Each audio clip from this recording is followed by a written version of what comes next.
firefighters continue to battle a massive group of wildfires in Texas.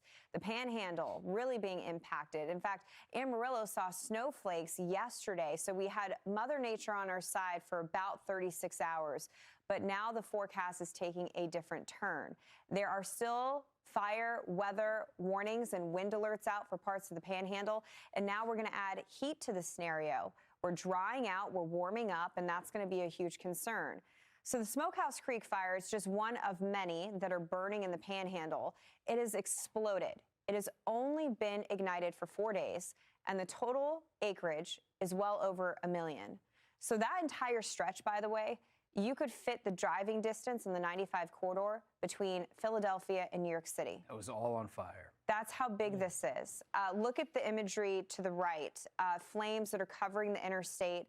Terrifying. We've already lost one person in Canadian Texas. It's a small town of only 2,000 people. There's a look at the spread. So when you put the footprint of the fire on top of the 95 corridor, that really puts in perspective the danger here. Look at the skies in Amarillo. They're actually not impacted directly by the fire, but the smoke is moving in. And of course, we have other fires that are burning across the Panhandle too. And those fuels are going to be receptive again, unfortunately, Saturday and Sunday. And again, we're just giving you that comparison. I mean, if you live down south, Orlando, Tampa, that's the size of this fire. Fire weather watches are up, warnings are up as well. Again, yesterday we had a break because we had rain, snow, cooler temperatures, but now we're warming back up, and so the warnings are going right back up. Saturday and Sunday, we also have a highlight. Make sure that you are very cognizant of what you're doing this weekend so you don't add to the problem. But for firefighters, this is worst case scenario. They're trying to get containment lines around this, and unfortunately once they get a containment line, sometimes it gets hopped because you have strong winds across the area. So we're off to a scary start to wildfire season. In fact, the amount of acreage that's burned across our country so far, because it's not just Texas, it's also Oklahoma and Colorado. We've already surpassed what we had in totality for 2023. There's a lot of grassland up that way as well, if you've ever been to the panhandles of Texas. It's just open plains. And that's exactly it. It's not densely forested, but that dry grass can set ablaze very quickly. There is a silver lining here, though, and it's really just for the Northwest. That's the exception here. So Seattle's going to get in on some rain, but most importantly, the Cascades is in for a ton of snow. I mean, we're talking feet of snow. They do need it. Beautiful live look in Nashville, by the way. It's going to look a little different as we go into next week. You're in the middle of the severe weather threat with this coast-to-coast storm. And then D.C., we might, a week from today, have the same Friday that we're having today. Miserable. Miserable, soggy. Right. Yeah, it is what it is, right? We'll see how things develop. But this truly is one of our first spring-like storms. I know it's winter, but the atmosphere is going to look like spring next week. And there's so many states that are going to be impacted. So let's start at the origin, where we do have good news to pass along. You know, the Northwest, we're below for our annual snow, which is a huge deal for some of our mountain ranges. Keep in mind, snowpack is like a bank account for folks that live out west. Many of you are just waking up, so good morning. You know where your snowpack is. It's below for the Cascades. You need to play catch up, and this storm has the potential of being that equalizer for a place like Billings. You're about 16 inches below. There's a good potential for the state of Montana, so we could play catch up. I think we'll still be below for the Cascades, but we got to get something working, and this is the best case scenario. In an El Nino winter, the Northwest usually gets missed out. We had some snow at the beginning of season, but then we haven't had a lot. So these winter storm watches, Bob, it's good to see, but you got to be smart with travel. Right. And this is brand new this morning. We posted those up. Winter storm watches in effect for the heavy snow, and it's exactly where we need it, just like you said. But where does that energy go? I mean, it slides right down the Rockies, and this storm a little farther to the north, and you can see the dip in the jet stream that's going to collect some energy off of California coastline, bring it in as well. These two things could phase. And that's where we get the clash zone. So we have this whole setup where this cold, dry air gets pulled down from Canada. Guess where it is going? It is bumping into this bubble of warm air that we've been talking about all week. I mean, that 90-degree marker in San Angelo, it's all a part of the ingredient list. And look at that warm sector. And these temperatures are the warm ones that are going to start out this weekend right around Texas, that are going to get pushed up to the north and east, right through the Mississippi Valley. And you can see the way it looks. You're going to get that cold front coming through. The dew points are going to start climbing over the next few days out there, talking about Sunday into Monday. Could set the stage for severe thunderstorms. If we see dew points, Britta, getting into the upper 50s, low 60s, as far north as Chicago, that's going to be a huge problem. It will be. It's just going to give all that fuel to that fire, so to speak. As this storm continues to move out towards the east, we got some big-time cities included in the outlook for Wednesday. Past that, there's some questions. Typically, with these big spring-like storms, as they get to the East Coast, they kind of fizzle. Not a guarantee, but we'll watch it. So there's a look at the progression. Tuesday, we're already in it. We got the severe weather from Oklahoma through Missouri into Illinois. But Wednesday is a day to watch. You know, not only do we have some big-time cities, but also that's the classic spot. Climatology-wise for February, this is the zone that you look out for when it comes to severe weather. In fact, it was last February 26th where we saw that massive outbreak around Oklahoma. So yeah, February tornadoes, they are definitely not out of the question. All right, guys, let's talk about Tornado Alley, which extends from Texas to the Dakotas and is home to more tornadoes than perhaps anywhere else on Earth. But it appears to be moving. So when warm, moist air from the Gulf of Mexico and cold, dry air meet in the central United States, they clash and often create powerful thunderstorms, which can in turn spawn tornadoes. And as climate change warms the waters in the Gulf, this provides more moisture for storms to form and intensify. Then in the West, the ongoing severe drought is making the atmosphere even more unstable, which can also lead to more intense storms.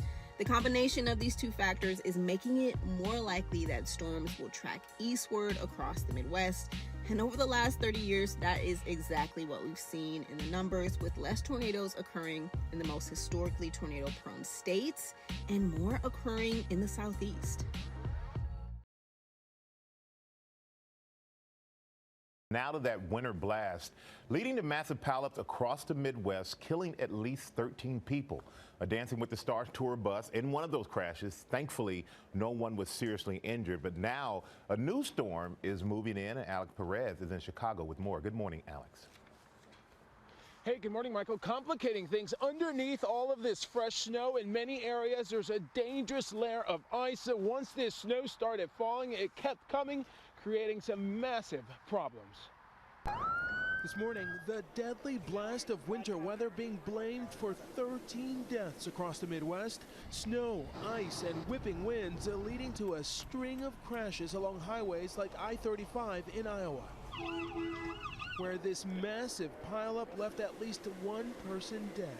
Watched, I don't know, probably 20 or 30 cars just start piling up. The collision involving almost 50 vehicles, including a tour bus carrying some of the cast and crew of Dancing with the Stars. Only minor injuries were reported, prompting last season's winner Jordan Fisher to send out this tweet, thanking God for the safety of our crew. Down this stretch of Missouri highway, overturned semis and cars left entangled. The icy asphalt on Nebraska roads leaving vehicles without traction, some spinning out of control. In Massachusetts, this school bus slammed into a home. This car in Chicago losing control on a busy highway, spinning across multiple lanes before crashing into the median. Across the Midwest, the morning commute is expected to be a mess, and we're not in the clear just yet. Another more widespread storm is already on the way. Michael? All right, thank you, Alex. And you're right, their new storm, it is forming in the south, and it's targeting the northeast. Ginger, you've been tracking all of that. And we've got those advisories and warnings, winter storm watches that go from Sherman, Texas, all the way to Rumford, Maine. And you can see why this storm is going to make its way. It's already started in parts of the Rockies, and now it'll make ice. And I'm talking ice from northern Arkansas right through, say, Paducah, Kentucky. And the timing of this is today through tomorrow morning. Then the low is right here. It could be a very messy start from Washington, D.C. right through New York City. Guys, it's not just the snow, in some places 6 to 12 inches, but ice on top of that. In some areas, you could see up to a ½ inch. Michael? Severe weather on the move from Texas to Maine, and extreme heat warnings and advisories for much of the east. Some of the most dangerous weather in New York City a short time ago. Take a look at this storm from over Manhattan not long ago. ABC's Gio Benitez on the severe weather and the scorching heat. Tonight, severe storms hitting hard in the Northeast, downing trees, forcing a ground stop at JFK Airport. Here in New York City, we are getting those ferocious winds, that rain, that lightning, that thunder. This is what's been moving all across the country. Blinding rain in Kansas, a semi overturned in Wichita, firefighters struggling to rescue the driver. More than 400 severe weather reports in the past 24 hours. A water rescue in Lancaster, Pennsylvania. Even cows are forced to escape the rushing floodwaters. They got out. Outside St. Louis, a man electrocuted by a downed power line. This as straight line winds up to 100 miles an hour hit Cincinnati neighborhoods. You can see the roofs have been almost completely torn off of 2 units. More than 24 residents out of their homes. I heard a big whoosh of wind, and the next thing you know, it was blowing out our windows. And in D.C., extreme heat, the heat index reaching 104 degrees. And David, here in New York, those storms have moved through, and now here comes the heat. Tomorrow's highs will feel like the mid-90s. David? Gio Bonita is with us tonight. Gio, thanks. Let's get right to Chief Meteorologist Ginger Z, who is tracking this system on the move tonight. Ginger?